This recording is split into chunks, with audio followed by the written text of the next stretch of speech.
আসসালামু আলাইকুম।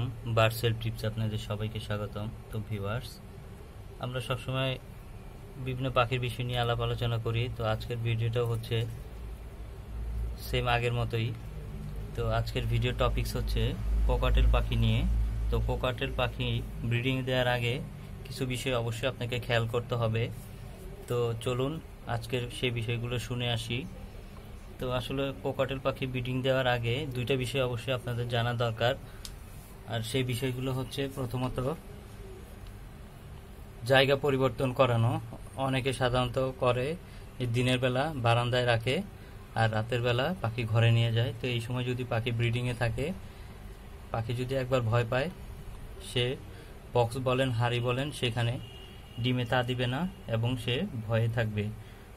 আসলে আপনারা অনেকেই জানেন, যারা আছেন পুরনো, যে কোকাটেল পাখি অনেক ভীতু পাখি।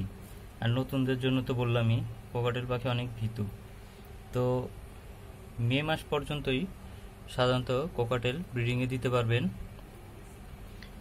এর এরপরে আবার নভেম্বর থেকে যদি শুরু করেন তাহলে অবশ্যই ভালো কিছু আশা করা যায়। আর প্রথমত ব্রিডিংয়ে দেন, অবশ্যই আপনি এক কাজ করবেন, যেই হাঁড়িতে বা যেই কেজে আপনি পাখি ব্রিডিংয়ে দিবেন, প্রথমে মেলটাকে ওই কেজে রেখে দিবেন। 1 মাস রাখার পরে তারপর ফিমেলটাকে দিবেন।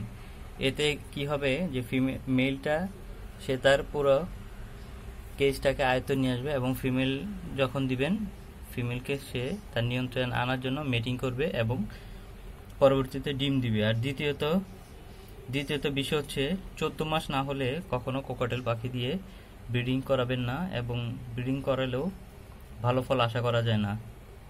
এবার আসেন সঠিক সাইজ।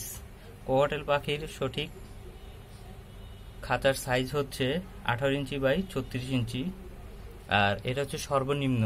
আর এর থেকে যদি বড় সাইজের খাঁচা দেন তাহলে তা আরও ভালো। এবার আসেন ব্রিডিং বক্স। সাধারণত 10 বাই 12 বা 12 বাই 14 এই সাইজের ব্রিডিং বক্স দিতে পারেন। তো এই সাইজের ব্রিডিং বক্স দিয়ে পাখি ব্রিডিং করানো ভালো।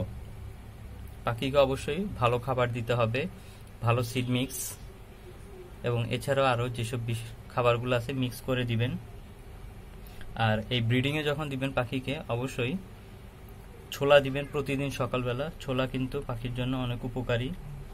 আর আরেকটা বিষয় হচ্ছে কোকাটেল পাখিকে প্রতি 4 মাস পর পর কৃমি কোর্স করাতে পারেন, সেটা পাখির জন্য অনেক ভালো। ব্রিডিংয়ে দেওয়ার আগে মাস্ট বি এই কৃমি কোর্সটি করিয়ে নেবেন। কিন্তু আরেকটা বিষয় খেয়াল করতে হবে যে গরমে কখনোই কৃমি কোর্স করাবেন না। এছাড়া ব্রিডিং কোর্স তো আছেই, যেমন ক্যালপ্লেক্স, মিনারেল, ইসেল, জিসভেট, এগুলো দিতে পারেন। আর আরেকটা বিষয় হচ্ছে পাখিকে অবশ্যই প্রাইভেসি দিবেন। যত বেশি প্রাইভেসি দিবেন তত বেশি পাখি ভালো ডিম বাচ্চা করবে এবং আপনি সেটা থেকে ভালো ফল পাবেন। তো ভিউয়ার্স, আজকের ভিডিও এই পর্যন্তই।